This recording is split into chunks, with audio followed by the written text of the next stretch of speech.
하나님 말씀 신약성경 갈라디아서 5장 22절로 24절 말씀입니다. 신약성경 308페이지 갈라디아서 5장 22절부터 24절 말씀을 제가 여러분을 위하여 봉독해 드리겠습니다.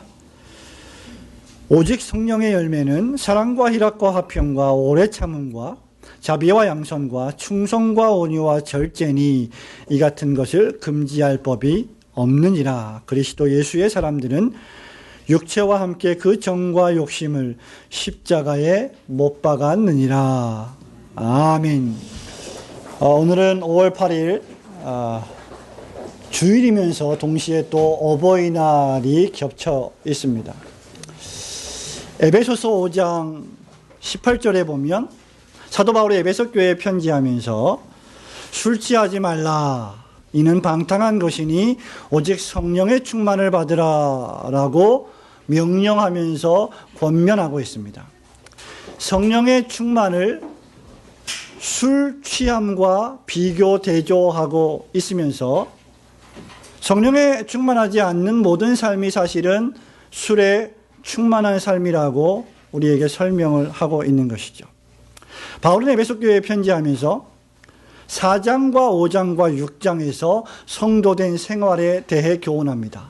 사도 바울이 13개의 편지를 썼는데 그 13개의 편지 대부분의 구조를 보면 전반부에서는 우리가 믿는 하나님에 대한 근본적인 교리들을 설명하고 후반부에서는 그 교리에 기초한 신자의 삶에 대해서 설명하고 있는데 에베소서가 전형적으로 1장, 2장, 3장을 교리적으로 설명을 한 뒤에 4장부터는 그 교리에 기초한 신자의 삶을 설명합니다.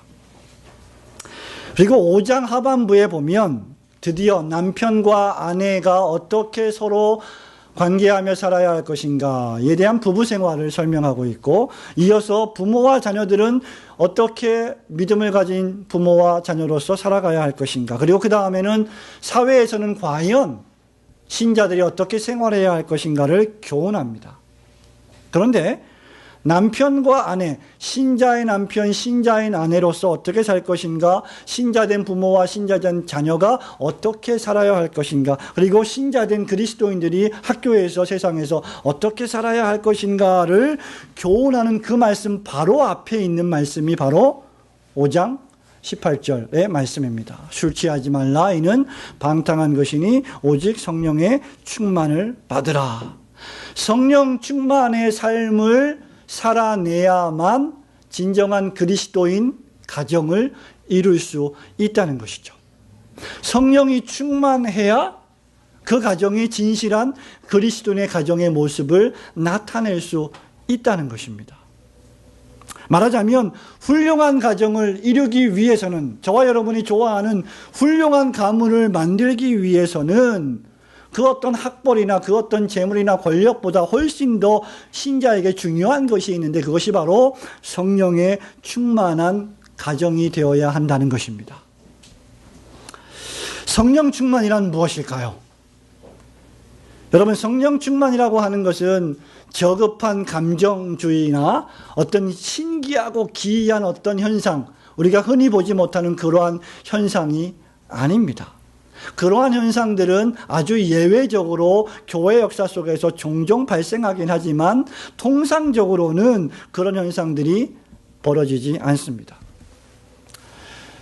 제가 1980년대 후반인가요? 신학교를 처음 이제 가면서 그 당시에는 산에 올라가서 기도하고 기도원에 올라가서 기도하는 것들이 아주 그 문화처럼 되어 있던 그런 시대였지요. 한 30년, 35년 전의 이야기입니다.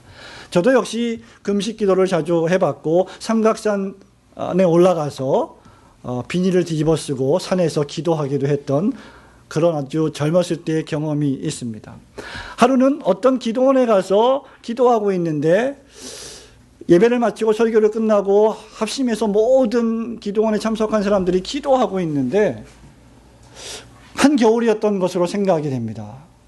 열심히 기도하고 있는데 갑자기 제 온몸이 이 심장으로부터 출발해서 너무너무 뜨거워지는 거예요. 감당할 수 없을 정도로 너무너무 뜨거워지는 겁니다. 그래서 소위 그 당시에 한 30년 전에 이것이 소위 성령의 체험이구나. 이것이 바로 성령의 불세례구나. 이것이 바로 성령의 은혜구나라고 생각을 했었습니다. 열심히 기도했죠. 내가 진짜 성령을 받았구나. 내가 이제 성령의 사람이 되는구나. 내가 신학교만 다녀서 신학 공부만 했는데 이제는 정말 능력의 종이 되겠구나라고 생각을 했습니다. 기도를 잘 끝났습니다. 기도를 끝나고 왜 이렇게 뜨거운가 뒤를 돌아봤더니 사찰 집사님이 이만한 난로를 제 등 뒤에다 갖다 놓으신 거예요. 그러니 뭐 뜨거울 수밖에 없죠. 등에서 막 식은 땀이 아니라 그냥 더워서 땀이 나는 거예요. 여러분, 성령 충만이라고 하는 것은 특별히 갈라디아서와 에베소서에 기록된 이 성령 충만이라고 하는 것은 그러한 어떤 신비한 감정, 우리가 평상시에 경험하지 못하는 그런 종류의 감정이 아닙니다. 어쨌든 성령 충만이란 저와 여러분이 예수 그리스도를 지적으로 동의하고 정서적으로 감정적으로 우리의 마음에 받아들이고 그분이 하신 일과 그분이 하신 말씀을 전폭적으로 수용할 때, 즉 요한복음 1장 12절과 14절의 말씀처럼 그분을 영접할 때 우리 안에 하나님의 영이신 그리스도의 영이신 성령께서 오셔서 우리의 마음을 변화시켜 주시는데 그것이 바로 우리가 거듭나는 순간입니다. 그것이 중생입니다. 그리고 그 안에 거하시는 성령으로 말미암아 더욱더 충만한 삶을 영위하는 것이 바로 성령 충만입니다. 그렇기 때문에 오늘 어버이날을 맞이해서 저는 여러분들에게 또는 자녀들에게 부모님들에게 착한 부모님이 되세요, 착한 자녀들이 되세요 라고 설교하기보다 성령 충만한 가정이 어떠한 가정인지를 생각해 보면서 우리가 성령 충만한 부모, 성령 충만한 자녀들이 되기를 주님의 이름으로 소원합니다. 먼저 첫 번째는 성령님을 따라 행하는 가정입니다. 16절 말씀, 5장 16절 말씀을 함께 읽도록 하겠습니다. 시작. 내가 이르노니 너희는 성령을 쫓아 행하라. 그리하면 육체의 욕심을 이루지 아니하리라. 아멘. 육체의 소욕은 성령을 거스리고 성령의 소욕은 육체를 거스리나니 이 둘이 서로 대적하므로 너희의 원하는 것을 하지 못하게 하려 함이니라고 했습니다. 성도 여러분, 성령 충만이라고 하는 삶은 저와 여러분의 영혼 속에 살 집을 정하시고 아예 우리 영혼에 들어오셔서 거처하고 계시는, 함께 동거하고 계시는 성령님께서 무엇을 하기를 원하시는지를 깊이 생각하는 것이 성령 충만입니다. 그러기 위해서는 시와 찬미와 신령한 노래를 부르며 하나님을 향하여 경배하고 예배하며 성도의 교제가 필요합니다. 오늘 5장 16절 말씀에도 성령을 따라 행하라, 성령을 쫓아 행하라 라고 했습니다. 성도 여러분, 어떻게 저와 여러분이 성령을 쫓아 행할 수 있겠습니까? 성령을 따라 행하는 것은 과연 무엇입니까? 소위 성령 충만, 성령의 인도는 무엇입니까? 저와 여러분이 성령 충만한 부모가 되려면, 성령 충만한 남편과 아내가 되려면 성령님이 누구신지를 알아야 되고, 우리 안에 내주하시는 성령님이 하시는 주요 사역이 무엇인지를 깨달아야만 그분의 뜻을 이해하고 그분을 따를 수가 있습니다. 성령이 하시는 일을 보면 된다는 말이죠. 요한복음 16장에 보면 예수 그리스도께서 세상을 떠나실 때 제자들에게 내가 세상을 떠나면 너희들에게 보혜사 성령을 보내시겠다. 그 보혜사 성령이 오시면 하실 일이 있는데 그분이 하시는 일은 어떤 일이냐? 그분은 자의로 스스로 말씀하지 않으신다. 그분은 아버지의 것을 받아서 아버지의 일을 말씀하신다. 그분은 내가 지상생애를 살아가면서 이루었던 모든 33년의 삶의 순종과 공로와 십자가에 대해서 너희들에게 증거할 것이다. 그분은 독단적으로 혼자 스스로 말씀하지 않으신다 라고 요한복음 16장에서 말씀하고 계십니다. 사랑하는 성도 여러분, 성령님이 저와 여러분의 심령 속에서 하시는 일은 창세전에 저와 여러분을 구속하고 구원하시기 위하여 성부와 성자와 성령께서 언약을 맺으셨는데 그것이 바로 저와 여러분을 선택하시고 구원하시겠다고 계획하신 구원의 계획입니다. 예수 그리스도께서 시간 역사 안에서 사람의 몸을 입고 이 땅에 오셔서 저와 여러분을 위하여 대신 피 흘려 돌아가신 그 구속의 성취로 말미암아 성부 하나님의 구속 계획이 성취되었습니다. 그리고 이제 성령께서는 성부 하나님이 계획하시고 성자 예수 그리스도께서 성취하신 그 구속을 우리에게 적용시키시기 위하여 세상에 오셨습니다. 그리고 여러분의 심령 속에 거하십니다. 그래서 죽었다가 깨어나도 하나님을 아버지라고 부를 수 없는데 저와 여러분은 너무나도 자연스럽게 하나님을 아버지라고 부르게 되는 것입니다. 그 일을 누가 하시느냐? 바로 성령께서 하시는 것입니다. 성도 여러분, 하나님을 안 믿는 사람, 불신의 사람, 예수 그리스도께서 십자가에서 저와 여러분을 위하여 죽으셨다는 사실을 안 믿는 사람들에게 하나님이 우리의 아버지가 되십니다 라고 말씀해 보십시오. 과연 그들은 여러분에게 어떤 반응을 보이겠습니까? 그들은 죽었다가 깨어나도 절대로 믿음이 없이는 하나님을 아버지라 부를 수 없습니다.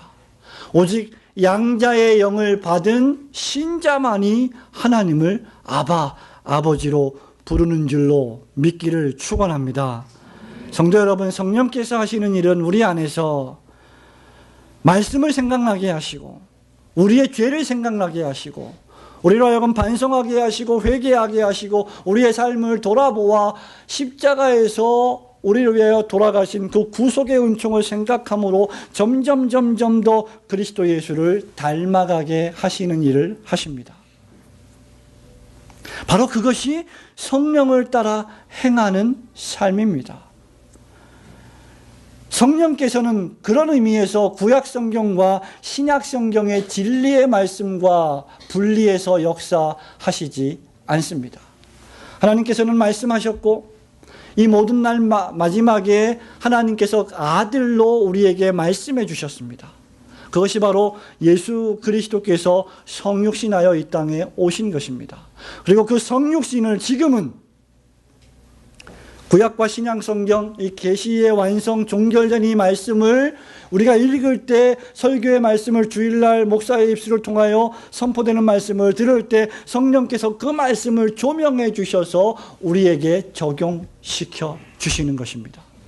그래서 성령 충만하기를 원하신다면 저와 여러분은 진리의 절정으로 오신 예수 그리스도를 믿어야만 하고 중생받아야만 하고 회개해야만 하고 우리 안에 내주하시는 그래서 매주마다 선포되어지는 말씀을 적용하여 주시는 성령님의 음성에 귀를 기울일 모든 노력을 기울여야 하는 것입니다. 주일 예배를 드려야 할 이유가 바로 여기에 있고 예배를 드리면서 저와 여러분이 말씀에 집중해야 할 이유가 여기에 있는 것입니다. 말씀을 읽지 않고 말씀을 듣지 않으면서 성령 충만할 방법은 도무지 없습니다. 왜냐하면 우리 안에 내주하시는 신비하게 우리의 영혼과 함께 연합되어 있는 그리스도의 영 성령께서는 말씀을 통하여서 우리에게 역사하시기 때문입니다. 사랑하는 성도 여러분, 여러분의 육신의 쾌락을 쫓아 살지 않고 성령의 음성을 진리의 말씀을 통하여 들려주시는 그 음성에 기민하게 반응하셔서 성령을 따라 행하는 가정들이 되시기를 주님의 이름으로 축원합니다. 성령 충만한 가정 두 번째는 그 결과 성령의 열매를 맺는 가정입니다. 갈라디아서 5장 22절 23절을 함께 읽어보도록 하겠습니다. 시작. 오직 성령의 열매는 사랑과 희락과 화평과 오래 참음과 자비와 양선과 충성과 온유와 절제니 이 같은 것을 금지할 법이 없느니라. 아멘. 여러분 지금 성령의 열매를 바울은 몇 가지로 말하고 있습니까? 9가지예요. 여러분들이 이것을 순서대로 못 외운다고 해서 구원받지 못하는 것이 아닙니다. 성령의 열매 9가지는 사랑과 희락과 화평과 오래 참음과 자비와 양선과 충성과 온유와 절제이지만 원어에 보면 이 성령의 열매는 단수로 기록되어 있습니다. 성령의 열매는 하나라고 하는 것입니다. 성령께서 우리 안에서 맺혀지기를 원하시는 삶의 모습은 단 하나입니다. 9가지로 기록된 이 성령의 열매는 성령께서 우리 안에서 맺기를 원하시는 성령의 열매의 9가지 측면입니다. 다시 말하면 이 성령의 열매 9가지는 동시적으로 발생하는 것이라는 말입니다. 무슨 말이냐? 목사님, 저는 오늘 사랑의 열매를 맺겠습니다. 그러나 희락의 열매는 오늘 맺지 못하겠습니다. 그것은 내일 맺겠습니다. 라고 말할 수 없다는 것입니다. 목사님, 저는 충성하겠습니다. 그런데 오래 참는 건 저의 미덕이 아닙니다. 저는 성질이 급해서 오래 참을 수가 없습니다. 그것은 나중에 맺겠습니다. 할 수 없다는 것입니다.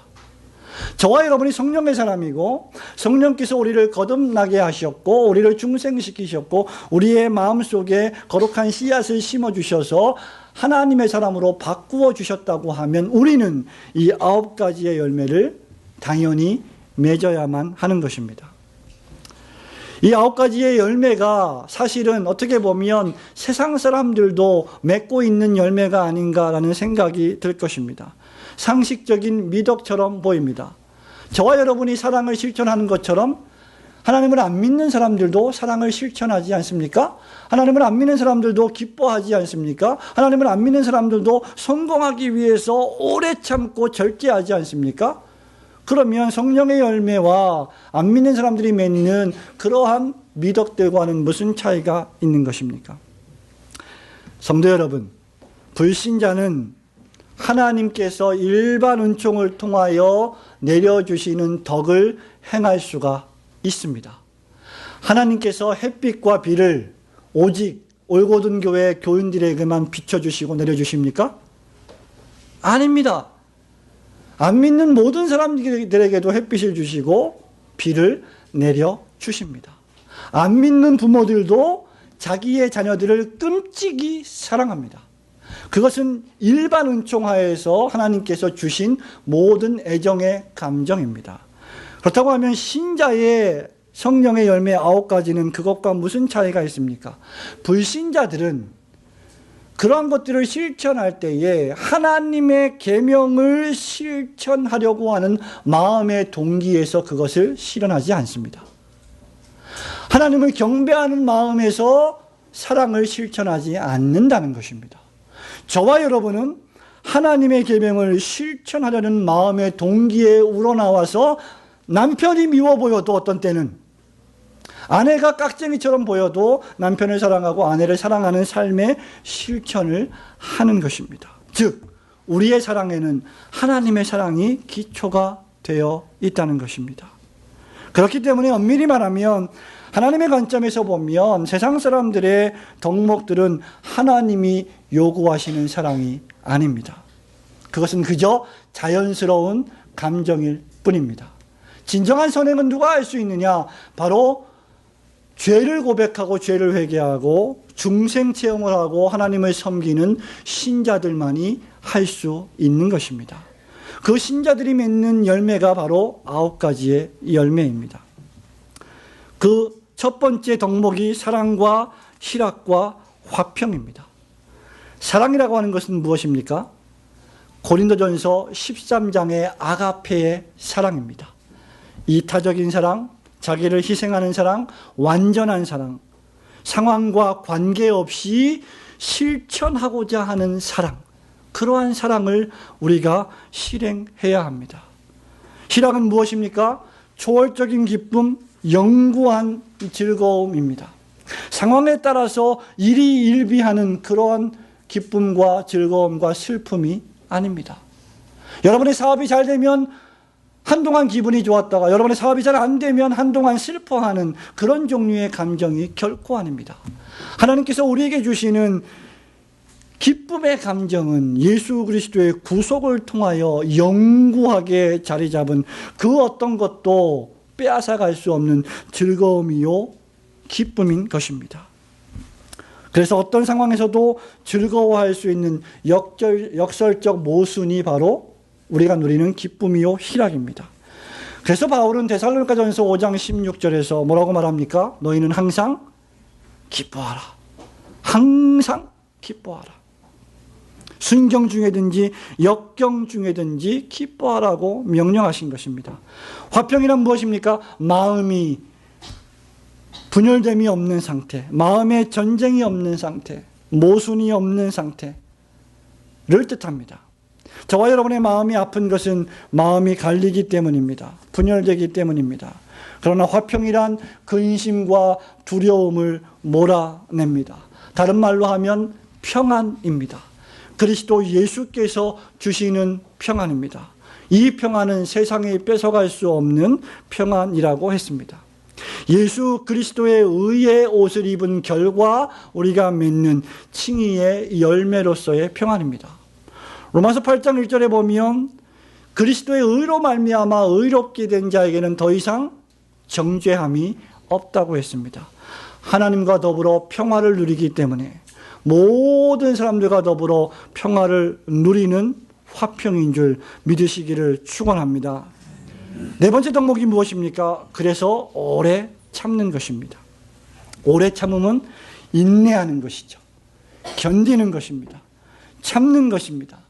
모든 종류의 불편을 감내해 내는 것입니다. 제가 어제 그제 1박 2일로 부산에 강의 세미나가 있어서 다녀왔습니다. 금요일 날 좀 일찍 출발해서 몇십 년 만에 간 부산에 여러 곳을 이렇게 걸어 다니면서 잠시 혼자 좀 여행을 했습니다. 국제시장 잘 아시죠? 예, 광복 이후에 한국전쟁 이전에 서민들의 애환이 서려 있는 국제시장을 둘러보았고 그 유명한 꽃분이회를 다녀왔습니다. 그 꽃분이회 때문에 그 앞에 옆에 뒤에 가게들이 장사를 못하더라고요. 사진을 너무 많이 찍어서 참 그렇게 유명해지는 것도 여러 사람들에게 불편을 주는 것 같습니다. 그 꽃분이를 들려서 나와서 이제 영도 다리를 건너서 영도로 진입하려고 하는데 사거리의 신호등 앞에 멈추어 섰습니다. 그런데 신호등이 빨간불인데 파란불로 바뀌어야 되는데 도무지 안 바뀌는 거예요. 3분이 지나도 안 바뀌고 5분이 지나도 안 바뀝니다. 성격이 급한 저는 속에서 부글부글 끓어오르죠. 왜 빨리 안 바뀌는지. 겉으로는 온화한 척하지만 사람들이 점점 모여듭니다. 수십 명, 거의 100여 명의 사람들이 횡단보도 앞에 서 있는데 7분이 지나도 안 바뀌는 겁니다. 부산 사람들 혹시 계십니까? 성격이 얼마나 급하십니까? 예. 근데 가만 보니까 저 건너편에서 교통경찰이 딱 신호를 누르고 있는 거예요. 안 바뀌도록. 교통 흐름을 좌우하기 위해서. 그러니까 여지없이 뒤에서 불평이 터져 나옵니다. 왜 안 바뀌는 거야? 사투리로. 경상도 아가씨께서. 보니까 경찰이 그걸 잡고 있는 거죠. 아, 저 경찰이 잡고 있네. 내가 지나가면 한마디 꼭 해줘야지. 가만 안 두겠어. 참지 못하고 막 불평불만이 입에서 쏟아져 나오는 것입니다. 우리는 조금만 기다려도 참지 못하는 시대에 살아가고 있습니다. 결국 그 아가씨는 횡단보도를 건너가면서 경찰한테 아무런 말도 하지 않고 그냥 갔습니다. 오래 참았는데 그 결과가 아무 말도 하지 않고 지나가는 것이었습니다. 성도 여러분, 오래 참음이란 어떤 덕목입니까? 하나님의 나라와 그리스도 예수의 십자가 구속의 은총을 경험한 저와 여러분이 그 나라를 바라보면서 이 지상생의 삶의 조금의 불편을 감내해내는 삶의 여정이 오래 참음입니다. 자녀를 키우시는 우리 부모된 여러분, 우리의 자녀들을 키울 때 가장 크게 요구되는 덕목 가운데 하나가 무엇입니까? 오래 참음입니다. 그리고 성령의 9가지 열매 가운데 마지막인 절제의 열매입니다. 이 두 가지가 안 될 때 저와 여러분은 폭발하게 되고 분노하게 되고 해가 지도록 자녀에게 분노를 바라는 사람들이 되고 맙니다. 스프롤 목사님이 말했듯이 오래 참음은 편의주의를 거부합니다. 오래 참음은 사실상 저와 여러분을 향하여 오래 참으신 하나님의 인격적 속성입니다. 하나님의 인격적 속성을 닮아서 매사에 오래 참으시는 성도들이 되시기를 주님의 이름으로 축원합니다. 자비와 양선은 무엇입니까? 정죄하지 않는 마음의 상태입니다. 약한 자를 향하여서 얼마든지 나의 권력과 나의 지위를 이용하여 압제할 수 있고 나의 이익을 취할 수 있음에도 불구하고 그 권리와 그 권세를 기꺼이 하나님 나라를 위하여 포기하는 마음의 상태가 자비의 마음입니다. 그래서 그러한 사람은 사회적인 약자들과 함께하며 그들을 도우려고 하는 마음을 가지게 됩니다. 자신의 삶을 조금씩 아껴서 그들을 물질적으로 도우려고 하는 기쁜 마음이 생기는 것입니다. 양선은 무엇입니까? 선한 것입니다. 좋은 것입니다. 우리 안에서 일어나는 진정한 인격의 변화입니다.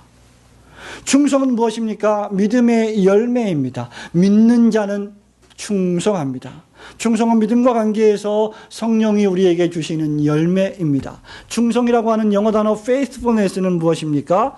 faithful, 신실한 마음, 하나님을 믿고 신뢰하는 그 마음을 계속해서 오래도록 유지시키는 것이 충성입니다.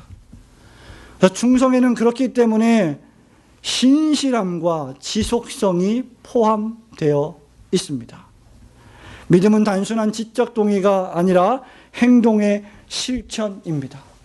그래서 충성스러운 자는 하나님을 충성스럽게 믿는 신자가 될 뿐만 아니라 여러분의 가정에서, 여러분의 학교에서, 여러분의 사회와 여러분의 직장과 사업장에서 여러분이 관계하는 다른 모든 사람들에게 여러분 자신이 믿을 만한 존재가 되는 것입니다. 그것이 충성입니다. 그래서 신자는 약속을 잘 지켜야 합니다. 자기가 한 말을 반드시 지켜내야만 합니다. 자신의 의무를 다합니다.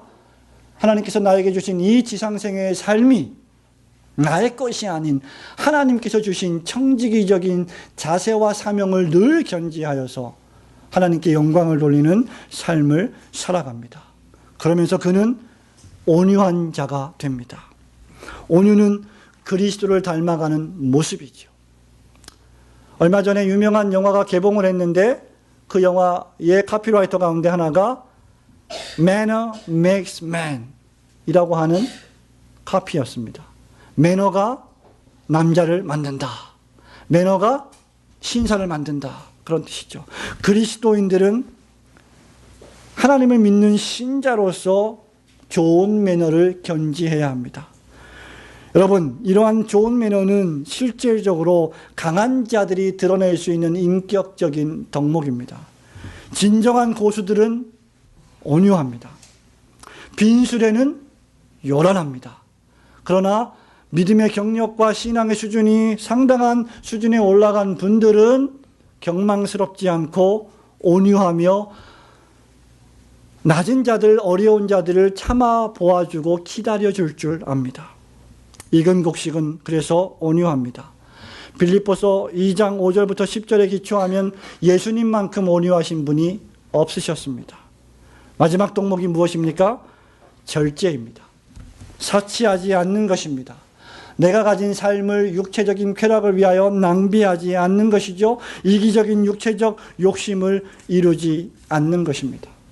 저와 여러분이 건강한 가정을 만들길 원하신다면, 저와 여러분의 가정에 평강이 넘치기를 원하신다면, 저와 여러분의 가정에서 부모들이 자녀들을 사랑하고 자녀들이 부모를 경외하기를 원하신다면 부지런히 이 성령의 열매의 9가지 측면을, 이 덕목을 훈련하시고 노력하시고 애쓰시는 성도들이 되시기를 주님의 이름으로 축원합니다.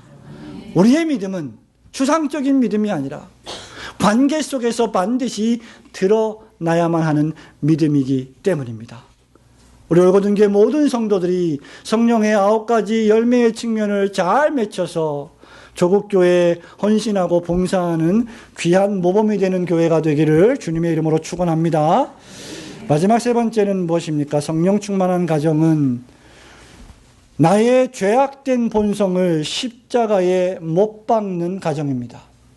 24절 말씀을 함께 읽도록 하겠습니다. 시작. 그리스도 예수의 사람들은 육체와 함께 그 정과 욕심을 십자가에 못 박았느니라. 아멘. 성령의 열매를 이야기하면서 성령 충만을 말하면서 사도 바울은 갈라디아 교회에게 교인들에게 말하기를 너희들은 육체를 욕심을 그 정욕을 십자가에 못 박은 자들이다라고 우리의 정체성을 알려주었습니다.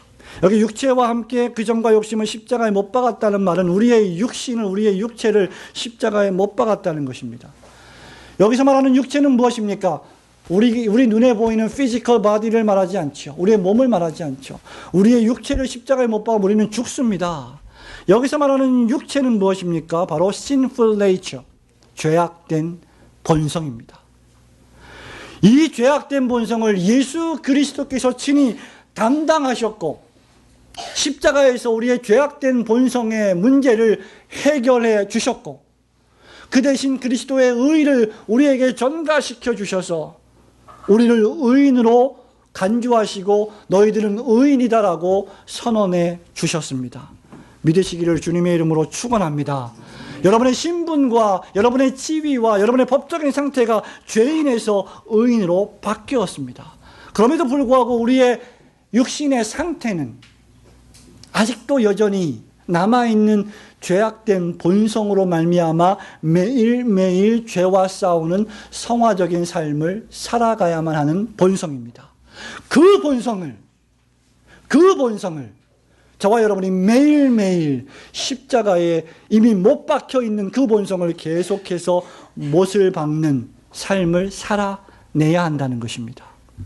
그것이 칭의받은 의롭다함을 받은 신자들이 마땅히 드러내야 될 거룩한 성화의 삶입니다. 그래서 우리의 육체를 십자가에 못 박는다는 이 말은 우리의 죄악된 생각, 우리 죄악된 말, 죄를 조장하는 행동, 죄를 조장하는 환경과 상황과 장소에 우리가 가지 않고 하지 않고 입을 열지 않는 모든 종류의 죄악된 본성을 제거하는 삶이 우리의 육체를 십자가에 못 박는 삶입니다. 그러기 위해서 우리는 기도하며 믿음으로 살아가야만 하는 것입니다. 저와 여러분이 왜 이러한 삶을 살아야 합니까? 사도 베드로가 종말의 시대에 핍박당하고 고난당하는 종말 시대를 살아가는 그리스도인들을 향하여서 베드로전서 2장 9절과 11절에서 이렇게 말합니다. 오직 너희는 택하신 족속이다. 왕같은 제사장들이다. 거룩한 나라요 그의 소유된 백성이니 이는 너희를 어두운 가운데서 불러내어 그의 기이한 빛에 들어가게 하신 자의 아름다운 덕을 선전하게 하려 하십니다. 너희가 전에는 백성이 아니더니 이제는 하나님의 백성이요 전에는 긍휼을 얻지 못하였더니 이제는 긍휼을 얻은 자니라. 11절의 마지막 말씀. 사랑하는 자들아 나그네와 행인 같은 너희를 권하노니 너희 영혼을 거스려 싸우는 육체의 정욕을 제거하라. 육체의 정욕을 제어하라. 왜 우리가 육체의 정욕을 제어하는 삶을 살아야 합니까? 우리는 이 세상에서 하나님이 택하신 족속으로 왕같은 제사장으로 거룩한 나라로 그의 소유된 백성으로서 나그네된 삶을 살아가기 때문입니다. 이 세상이 우리가 살 영구한 도성이 아니요 하나님이 예비하신 하나님의 나라가 있기 때문에 우리는 그 나라를 바라보며 살아가는 존재이기 때문에 우리의 육체와 정과 욕심을 매일매일 십자가에 못 박아야 하는 것입니다. 자기를 부인하고 자기 십자가를 지려면 남아있는 죄악된 본성을 계속해서 제어해야 합니다. 성도 여러분, 여러분의 육신적인 시끄러움을 제어하시기를 바랍니다. 쾌락적인 분주함을 멈추시기를 바랍니다. 여러분의 심령 속에 내주하셔서 여러분에게 말씀하시는 성령님의 음성에 귀를 기울이며 살아가시는 삶을 살아내시기를 주님의 이름으로 축원합니다. 성도 여러분, 말씀을 맺습니다. 성령 충만의 증거는 과연 무엇입니까? 과연 저와 여러분은 성령 충만을 받은 자입니까? 성령 충만은 과도한 감정의 고조, 즉 감정주의가 아니라고 했습니다. 기이한 어떤 현상이 아니라고 했습니다. 내가 성령 충만을 과연 받은 사람인가 아닌가를 확인하려면 저와 함께 에베소서 5장 18절 말씀을 펼쳐 보시기를 바랍니다.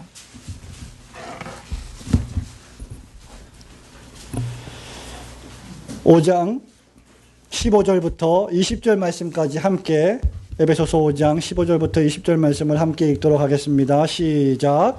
그런즉 너희가 어떻게 행할 것을 자세히 주의하여 지혜 없는 자 같이 말고 오직 지혜 있는 자 같이 하여 세월을 아끼라. 때가 악하니라. 그러므로 어리석은 자가 되지 말고 오직 주의 뜻이 무엇인가 이해하라. 술 취하지 말라. 이는 방탕한 것이니 오직 성령의 충만을 받으라. 시와 찬미와 신령한 노래들로 서로 화답하며 너희의 마음으로 주께 노래하며 찬송하며 범사의 우리 주 예수 그리스도의 이름으로 항상 아버지 하나님께 감사하며. 아멘. 내가 성령 충만을 받은 자인가 아닌가라는 것을 판별하는 시금석 가운데 하나가 과연 나는 하나님을 노래하고 하나님을 찬양하려고 하는 마음의 심성을 가지고 있는가? 내가 죄를 범할 때 두려워 떨고 하나님이 나를 심판하시지 않을까 걱정 근심하면서 하나님 앞에 돌아오려고 하는 회개가 있는가? 나의 마음속에 늘 하나님을 향한 감사가 넘쳐나고 있는가? 성도들의 교제를 좋아하고 있는가? 만일 저와 여러분이 그렇게 살아가고 있다면 저와 여러분은 성령을 받은 자들이며 성령 충만한 자인 줄 믿으시기를 주님의 이름으로 축원합니다. 그런 성도들은 21절부터 나오는 서로 피차 경외함으로 복종하는 삶을 살아가게 됩니다. 그 다음부터 나오는 말씀이 바로 남편과 아내, 부모와 자녀, 직장과 사회와 세상에서의 빛된 삶입니다. 아내가 남편에게 복종하고 남편은 아내를 뜨겁게 사랑하고 부모는 자녀들을 애정어린 마음으로 격려하고 주의 말씀과 교양과 훈계로 양육하고 자녀들은 그러한 부모를 뜨겁게 공경하는 삶을 살아내야 하는 것이죠. 그러한 삶을 살아내기 위해서는 바로 성령 충만을 받아야 하는 것입니다. 여러분의 심령 속에 서로 피차 복종하는 마음이 있는지를 늘 점검하시고 저와 여러분을 위하여 십자가에서 하나님의 말씀에 복종하여 피 흘려주신 주님의 사랑을 생각하며 가정에서 사랑을 실천하시는 올고든 교회 가족들이 되시기를 주님의 이름으로 축원합니다. 아멘.